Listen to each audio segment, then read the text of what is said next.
Good evening everyone, it's me Chandrakala here, and today we will see about latent heat and specific latent heat. So first we will go for latent heat. A simple definition is the amount of energy or amount of heat energy, you can say amount of heat energy absorbed or liberated, because we are commonly giving the definition amount of heat energy absorbed or liberated during change of state or change of phase, change of state at constant temperature is known as latent heat. And we know that they are related with each other because in last class we have seen that during melting and during freezing same amount of energy is absorbed and released. Similarly, same things were true for vaporization and condensation also. So that means the amount of heat energy absorbed or liberated for changing the state of that particular matter at constant temperature is known as latent heat. And our next topic is specific latent heat. That means we can say latent heat per unit mass. Latent heat per unit mass is known as specific latent heat. That means the amount of heat energy absorbed or liberated to change the state of per unit mass of matter. Per unit mass means you can say 1 gram or 1 kilogram, that is your choice. That is known as at constant temperature, again that is known as a specific latent heat. So here specific latent heat, if you want to represent it by L, then that will be the latent heat upon mass. And latent heat, since this is the heat energy, so it's represented here by Q. This is energy only and this is mass M. So specific latent heat means latent heat per unit mass. And here you can say the amount of heat energy absorbed or liberated, same Q. In initial class, in the first class, we have discussed all these things. So that is known as specific latent heat. Units, you can see here, you know that the unit of this heat energy will be joule, and for mass you can use kilogram, right? Or otherwise you can use calorie per gram or kilocalorie per kilogram. These all units we have already discussed, and relation between them also we have already discussed. Our next topic is specific latent heat of fusion of ice. Actually same thing is there, only it's specifically given for ice. That is the only difference. That means the specific latent heat of fusion we have already learnt. That means the melting. So to melt the ice, that means to convert the ice into water, how much heat energy we need, that is known as latent heat of ice or latent heat of fusion of ice per unit mass. That means how much amount of heat energy we need to 1 gram or 1 kilogram. That means per unit mass, how much heat energy we need to melt and convert it into water, or melting also you can write. How much heat energy you need for melting 1 gram or 1 kilogram of ice, again at constant temperature, because everything here is happening at constant temperature only. That is known as latent heat of fusion of ice. And similarly here it is given that latent heat of freezing of ice, just opposite to this. That means how much heat energy will be liberated to convert 1 gram or 1 kilogram of water into ice, again at constant temperature. So these are two words. This is latent heat of fusion, that means melting. This is latent heat of freezing, that means you want to freeze water into ice. Both things take place at the constant temperature, and in both the cases the amount of heat energy absorbed or released will also be same, because we have already seen that the amount of energy required for melting will be equal to amount of energy released for freezing. So in both the cases, in pure form, when any impurity is not there, in that condition both the amount of energies will be equal.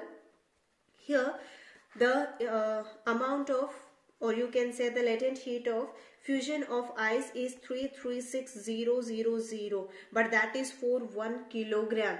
Okay, joule of energy for 1 kilogram of ice. And if you want to tell it for gram, then it is only this gram. That means if you want to convert 1 kilogram of ice into water, then we have to give this much amount of energy to that 1 kilogram ice, then it will be converted into water.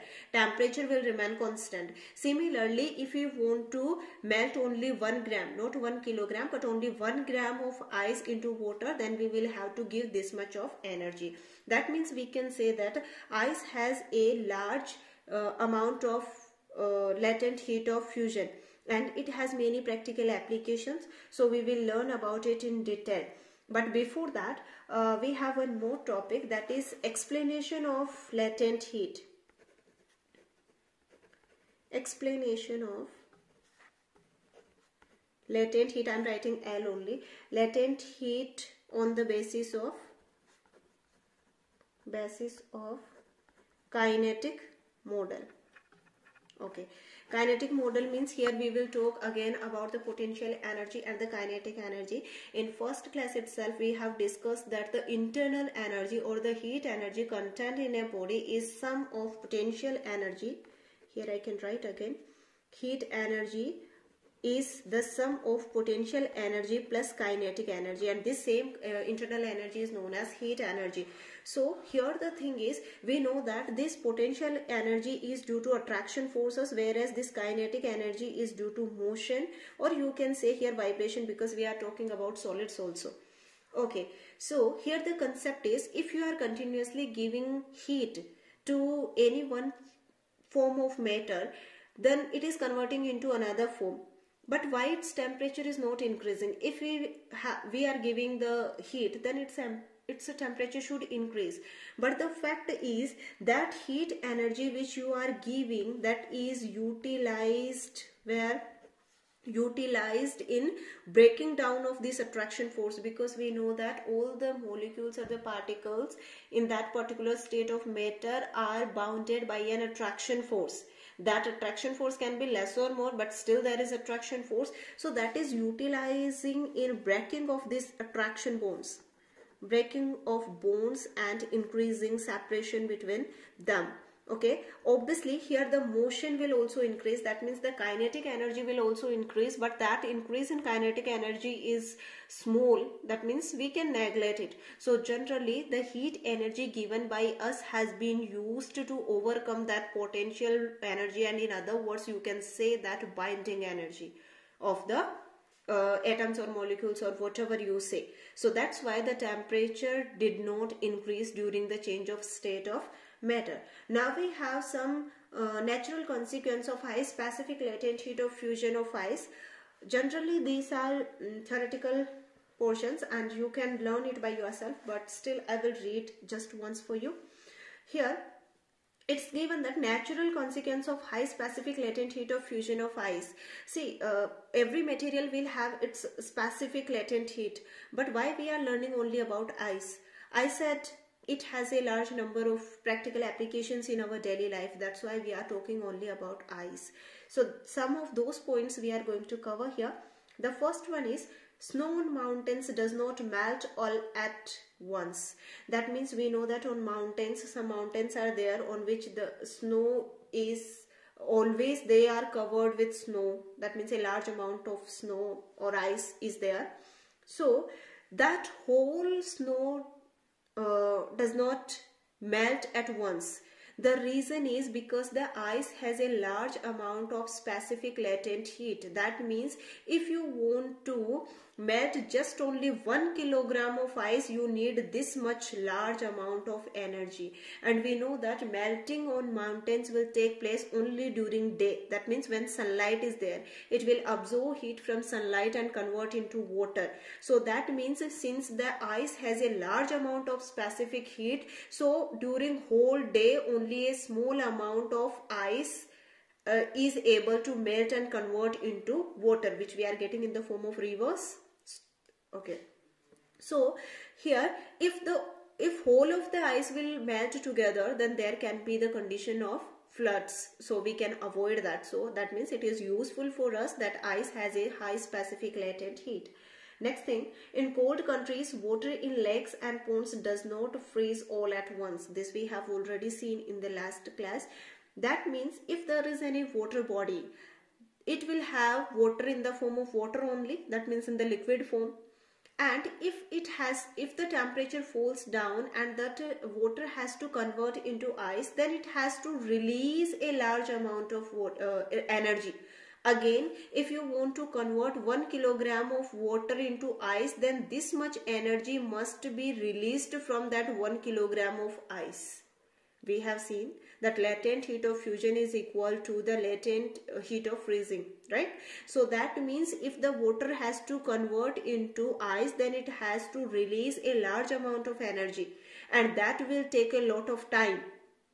So after a long time, only the upper layer of the water body, suppose this is a water body, water is filled here, so only the upper layer of this water will be converted into ice, because obviously this is the surrounding. So if that heat energy will be released, then initially the heat energy will be released by these top molecules of water only. So here the fact is, that means this 1 kilogram, that means a large, only first of all upper molecules will release a large amount of energy and it will be converted into ice. Now we are having a ice covering on this water body, and we know that ice is a poor conductor of heat. That means this ice layer which has been formed on this water body will not let the heat of these water molecules move out easily. That means what? That means here at the bottom of this water body, the water will remain in the form of water only. No doubt how much temperature fall down, and that is responsible for the survival of aquatic animals and plants. This we have learnt in last class. Same concept is here.